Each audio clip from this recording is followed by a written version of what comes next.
Welcome back to this, putting new parts on an old ass bike. As you can see at this point, the new stem is on.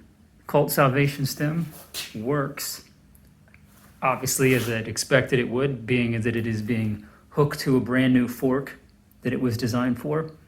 Of course, as mentioned in the previous video, the headset works fine, the new gyro works fine. The brakes still have to be dialed in a little bit, but basically the brakes are perfect.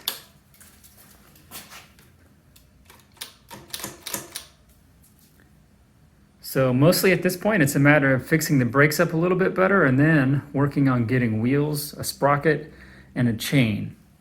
I guess it's kind of worth going over a little bit what I did, because a lot of people have a hard time setting up brakes. So we'll go over that for a second, the way I understand to set them up anyway. When you have a gyro, obviously there are a lot of different places to adjust the brake. You have lots of cable adjusters everywhere. And probably the one thing you gotta know is what each of these things are actually for. So starting at the end, this adjuster down here is essentially, you would use this to tighten the brake up as the pads wear down. You also adjust how close the pads are to the rim by using the spring tension on the actual brake shoes themselves. And you would also, you kind of want these to hit the rim at the same time. Otherwise the brakes, one side will grab before the other one. So you want to see where they're at when you pull the lever and see that they hit the rim at the same moment. If they don't, that means you got to change the spring tension on one of these sides and move the arm so that this way they'll both hit the rim at the exact same moment. And how tight you make these depends on basically how do you like the brake to, if you have the spring tension really tight, that means when you let go of the brake, it's going to snap away from the rim really fast. But the lever might be kind of harder to pull when you do that. If you like the brakes to pull really easy, you would make the spring tension a little looser on both sides, and you want the tension to be the same on both again because you want the pads to hit the rim at the same time. And with the spring tension easier, the brakes are going to be easier to pull, but it means when you let go of the brake, the pad will sort of slowly pop away from the rim. If the spring tension is really tight, it'll move away really quick. It just kind of, it's preference, I guess, is what it comes down to. But the main thing is you definitely want to make sure they're hitting the rim at the same time. And in my opinion, I guess it comes down to how do you want your brakes to work? Do you want brakes to grab immediately and stop you and lock up, or you just want to kind of slow down? I want them to lock up immediately, and for that I would recommend clear brake pads. These are Odyssey Slim by 4s, and once these grab the wheel and you got the brakes dialed correctly, this wheel ain't going anywhere. It will lock up immediately. Clear brake pads tend to be kind of loud and screechy, but if you want your brakes to really lock up, that's what I would recommend using. So starting at the end, spring tension would adjust to how easy the brakes are to pull and the space between the rim and the pad. And that is by I'm talking about using these Y cables. If you're using a single cable all the way down to each side, it's going to be a little different. And then, like I said, this would adjust the brake to tighten it up as the pads wear down. Up here, for me, on the bottom adjusters, I pull these all the way down because I want the gyro to actually, when not in use, I want it to basically rest on this tab. I don't want the gyro to be floating higher because I want to have enough room to actually move the gyro. If the gyro is starting here because it's sitting up too high, then I've got even less room for it to move and I don't have much pull on the brake lever. So I keep these dialed all the way down, and then you would tighten these nuts in place so this doesn't move. The part on top, basically this is if you move your handlebars and you can hear that the gyro is actually clicking, which this one's not doing it because I've got it balanced out. That just means the gyro is unbalanced, and that's what these two top ones are for, balancing that so that the gyro itself doesn't rotate and make a clicking sound as it moves.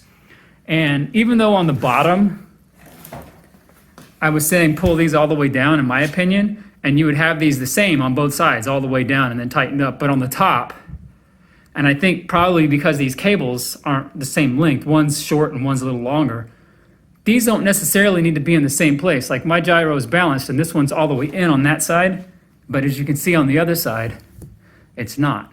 That one's up a little higher, and that's what I had to do to make the gyro not click. So these cables, these adjusters here, for just making sure this thing doesn't click back and forth when it moves. Moving up the cable, up here, the barrel adjuster on the lever and on this cable is essentially just to pull the slack out of the lever itself, because when you stop moving this lever, when you let go of it, you want it to snap back in place perfectly. If you let go of it and it comes down and stops, a little way, and then you can kind of move it the rest of the way. For instance, if I loosen this, now when I let go of the brake, look how much slack is in this. It's kind of floppy. It's because I got to tighten this down. This is just for taking up the slack in the lever, and this is the same thing because it has to do with how short this cable is. So, in fact, I could probably tighten that up even a little bit more.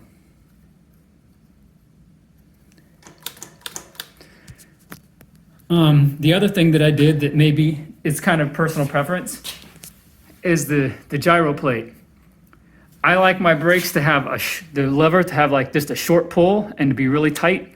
I want immediate tight brakes, stop the bike very quickly, and that has to do kind of where you put this. As you can see, the gyro doesn't have a whole lot of room to move, only that, and that influences how much pull I get on that brake lever.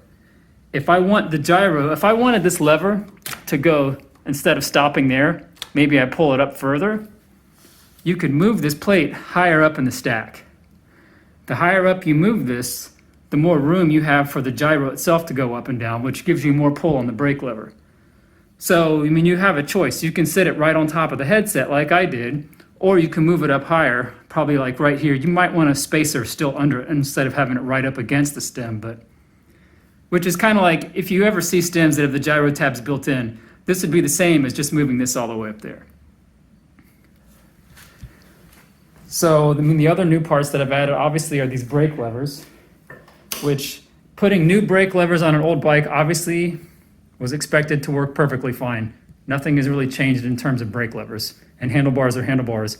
Obviously, I expected the handlebars to work in this stem versus the old one. Nothing has really changed there. These are the brake levers I was using. This is what I've replaced. These are ancient. Odyssey RX3. And as you can see, there's a pretty big difference. And these are much, much bigger. Way bigger brake levers. These also, even though it's missing, had a button on them you could click to lock the brake in place. Although I don't know why anybody would ever need to do that. There's literally no reason to lock your brake lever in place other than just parking the bike and not wanting it to roll. But hey, back in the 80s, people did all kinds of dumb things with bikes thinking that people would use it for tricks. Anything to sell a bike. So that's where I am at the moment. Now it's a matter of dialing these brakes in a little bit better. It takes time to get brakes set exactly the way you want them, but once you get them where you want them, it's worth it. Now it's a matter of the chain, sprocket, and wheels, and that might be a while. So that's it for the moment.